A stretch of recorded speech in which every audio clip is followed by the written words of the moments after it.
నమస్తే, welcome to okay TV. Delhi Congress నాయకత్వం మారబోతున్నట్టుగా ఇప్పుడు కాంగ్రెస్ వర్గాల్లో ఇదే హాట్ టాపిక్గా నడుస్తాం. ప్రధానంగా ఇప్పుడున్న రాహుల్ గాంధీని తీసేసి ప్రియాంక గాంధీని రీప్లేస్ చేయాలని ఢిల్లీ నాయకత్వం, ప్రధానంగా కాంగ్రెస్ ఎంపీలు, ముఖ్య నాయకులంతా కూడా డిమాండ్ చేస్తున్నారట. ప్రియాంక గాంధీకి పగ్గాలు ఇస్తే పార్టీ మళ్ళీ బలోపేతం కాబోతుంది అన్నట్టుగా ఈ ఎంపీలందరూ కూడా రికమెండ్ చేస్తున్నారట. ప్రియాంక గాంధీ మొన్న ఏదైతే పార్లమెంట్లో మాట్లాడిన స్పీచ్కి కాంగ్రెస్ వర్గాల్లో జోష్ కనపడిందంట. ప్రియాంక గాంధీ గనక పిఎం అయితే ఇందిరాగాంధీ మళ్ళీ వచ్చినట్టుగా భావిస్తున్నట్లుగా ఆ కేడర్ అంతా కూడా ఆశాభావం వ్యక్తం చేస్తున్నట్టుగా తెలుస్తూ ఉంది. ప్రధానంగా ఇప్పుడు రాహుల్ గాంధీ ఫెయిల్యూర్స్ ఏంటంటే పార్టీ విషయంలో అతను ఎక్కడ సపోర్ట్ చేస్తూ ర్యాలీలు చేసినా, మన బీహార్ ఎన్నికలు కావచ్చు, ఉదాహరణకి కర్ణాటక విషయంలో కావచ్చు, ఒక్క తెలంగాణలో తప్పితే తెలంగాణ కర్ణాటక తప్పితే నాకు తెలిసి అంతగా ఎక్కడా కూడా అంత ఆసక్తిగా రాహుల్ గాంధీ వల్ల పార్టీ బలోపేతం అయినట్టుగా ఎక్కడ కనపడట్లేదు. ప్రధానంగా అతను ప్రచారం చేసిన ప్రతి చోట ఓడిపోవడం ఒక రీజన్ అయితే, పార్టీ కేడర్కి కావచ్చు, పార్టీలో ఉన్న నాయకత్వానికి అంతగా అటాచబుల్గా ఉండట్లేదు. కీలక సమయాల్లోనేమో విదేశీ పర్యటనలు అంటూ ఆయన విదేశాలకు వెళ్ళడం, ఇవంతా కూడా కొంత పార్టీలో అంతర్గతంగా డిస్టర్బింగ్గా కనపడతా ఉంది నాయకత్వంలో. ప్రధానంగా దీనికి కారణంగానే రాహుల్ గాంధీని తీసేసి ప్రియాంక గాంధీని ఆ ప్లేస్లో రీప్లేస్ చేయాలంటూ కూడా కాంగ్రెస్ బలమైన కేడర్ అంతా కూడా డిమాండ్ చేస్తుందట, ఇంక్లూడింగ్ తెలంగాణలో ఉన్న ఎంపీలతో సహా. ఒక్కసారి మనం మాట్లాడదాం. మొన్న ఇటీవల శీతాకాల సమావేశాల్లో ప్రియాంక గాంధీ చేసిన ప్రసంగం పార్టీ శ్రేణుల్లో ఉత్సాహాన్ని నింపింది. ఆమెను చూస్తుంటే ఇందిరాగాంధీ గుర్తుకు వస్తున్నారని, ఆమె ప్రధానమంత్రి అయితే దేశం బాగుంటుందని ఎంపీ ఇమ్రాన్ మసూద్ వంటి వారు బహిరంగంగానే చెప్తా ఉన్నారు. ఓపెన్గానే చెప్తా ఉన్నారు ఈ అంశాన్ని. రాబర్ట్ వద్రా, ప్రియాంక గాంధీ భర్త కూడా ఈ అంశాన్ని చెప్పకనే చెప్పినట్టుగా ఇండైరెక్ట్గా ఆయన ఒక మాట మాట్లాడారంట. ప్రియాంక భర్త రాబర్ట్ వద్రా కూడా ఆమె పెద్ద పదవికి అర్హులని చెప్పడం కాంగ్రెస్లో నాయకత్వ మార్పు ఖాయమే అనే సంకేతాలు ఇస్తుంది. కొంచెం వివాదాస్పదమైన ఈ వ్యవహారంలో రాజకీయ వర్గాల్లో ఆసక్తి రేపుతున్న కొన్ని పాయింట్స్ ఏంటంటే, అన్నదమ్ముల మధ్య అన్నదమ్ములు కావచ్చు, లేదా బ్రదర్ అండ్ సిస్టర్స్ మధ్యలో కావచ్చు, రాహుల్ వర్గం అలాగే ప్రియాంక వర్గం అంటూ పార్టీ రెండుగా చీలిపోతుందా అనే అనుమానాలు ఉన్నాయి. యథావిధిగా ఖచ్చితంగా ఒకవేళ రాహుల్ గాంధీని తప్పించి ప్రియాంక గాంధీని పెడితే మరి రాహుల్ గాంధీ స్వాగతిస్తాడా అనే దాని మీద ఇదంతా కూడా డిపెండ్ అయి ఉంటుంది. ఎందుకంటే ఈ వర్గాలు ఎప్పుడు వస్తాయంటే ఇద్దరికి పడనప్పుడు, రాహుల్ గాంధీ కనుక ఒకవేళ దీన్ని యాక్సెప్ట్ చేయకపోతే, ఒకవేళ ప్రియాంక గాంధీకి పగ్గాలు ఇవ్వడం రాహుల్ గాంధీకి ఇష్టం లేకపోతే ఖచ్చితంగా వర్గాలు ఏర్పడే పరిస్థితి ఉంటుంది. మన ఆంధ్ర రాజకీయాలు చూసుకుంటే ఒక పక్క షర్మిల, ఒక పక్క అన్న జగన్మోహన్ రెడ్డి. అలాగే తెలంగాణ విషయంలో వచ్చేసరికి ఆల్రెడీ కేసీఆర్, కవిత, ఇప్పుడు రెండు వర్గాలని కేటీఆర్, కవిత. ఇట్లా బికాజ్ అక్కడ ఉన్న పరిస్థితులు బట్టి కూడా ఇష్టం లేకపోయినా, ఒకవేళ పగ్గాలు ఇవ్వడం, ఆమెకు పగ్గాలు ఇవ్వడం ఇష్టం లేకపోతే ఖచ్చితంగా వర్గాలు ఏర్పడే పరిస్థితి ఉంటుంది. పార్టీ చీలిపోయే అవకాశాలు ఎక్కువ కనపడతాయి దీనివల్ల. అలాగే ఒకే కుటుంబంలో ఇద్దరు పవర్ఫుల్ లీడర్లు ఉన్నప్పుడు ఇలాంటి గ్రూపులు ఏర్పడడం సహజం.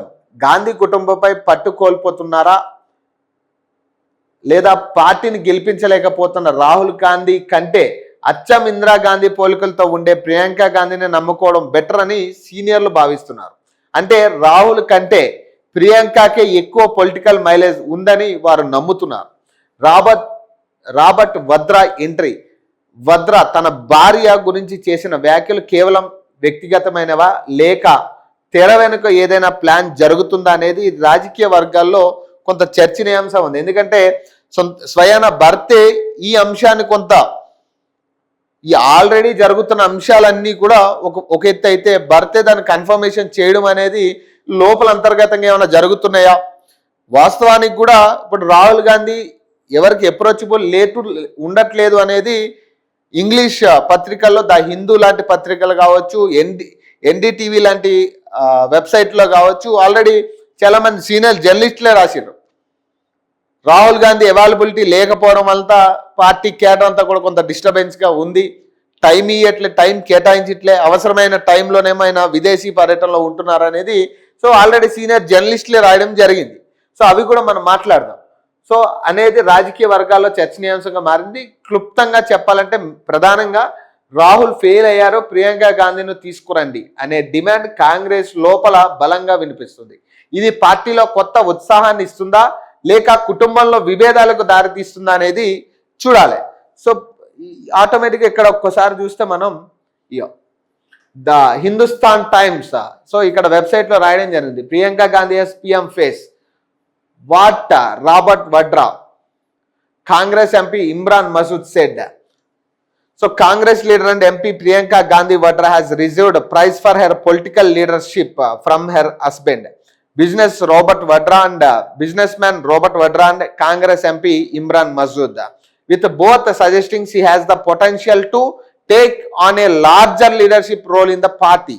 Larger leadership అంటే ఇక్కడ ఏంటి, ప్రధాన పదవే కదా. సో నెక్స్ట్ పిఎం అయ్యే ఛాన్సెస్ కూడా ఉన్నట్టుగా చెప్తా ఉన్నారు. సో ఈ అంశాన్ని ప్రధానంగా సో ఇక్కడ చూడొచ్చు, హిందుస్థాన్ టైమ్స్ వాళ్ళే కన్ఫర్మ్ చేశారు ఇది. సో ఇది వచ్చేసి ఎన్డీటీవీ వెబ్సైట్కి సంబంధించి స్వాతి చతుర్వేది అనే ఒక సీనియర్ మోస్ట్ జర్నలిస్ట్ రాయడం జరిగింది. Opinion, Rahul unapproachable struggling Congress bets on Priyanka Gandhi. So Rahul Gandhi అన్అప్రోచబుల్గా ఉండడం వల్ల సో ఇప్పుడు మొత్తం కేడర్ అంతా, కాంగ్రెస్ కేడర్ అంతా కూడా ప్రియాంక గాంధీని ముందు పెట్టాలనే ప్రయత్నాలు ఎక్కువ జరుగుతున్నాయి అనేది.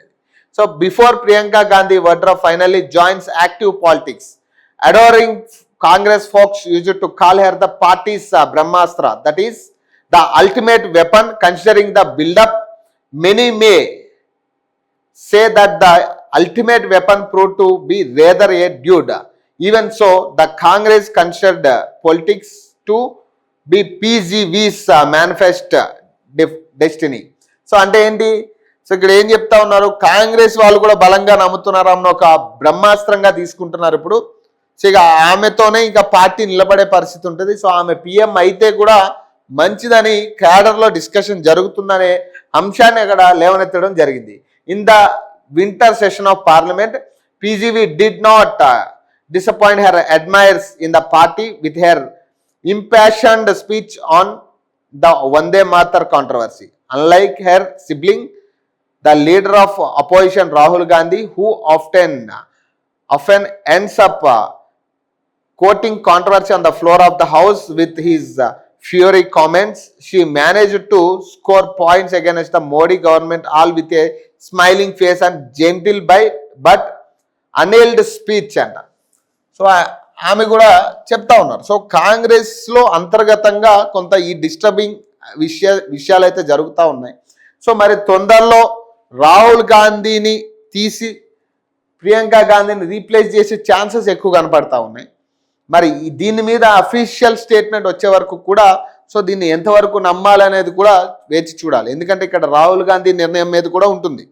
సో రాహుల్ గాంధీ యాక్సెప్ట్ చేయకపోతే ఖచ్చితంగా కాంగ్రెస్ పార్టీ చీలిపోయే ప్రయత్నాలు ఎక్కువ ఉంటాయి, అంతర్గత కుమ్ములాట్లే ఎక్కువ జరిగే పరిస్థితి ఉంటుంది. కాబట్టి ఈ తరుణంలో ఖచ్చితంగా ఈ బేసిస్ అంతా కూడా ఒకవేళ సక్రమంగా ఆయన యాక్సెప్ట్ చేసి కనుక ప్రియాంక గాంధీని ముందు పెట్టి రాహుల్ గాంధీ వెనకుండి నడిపించగలిగితే సో ఇప్పుడున్న కేడర్ మొత్తం కూడా కోరుకునేది అదే.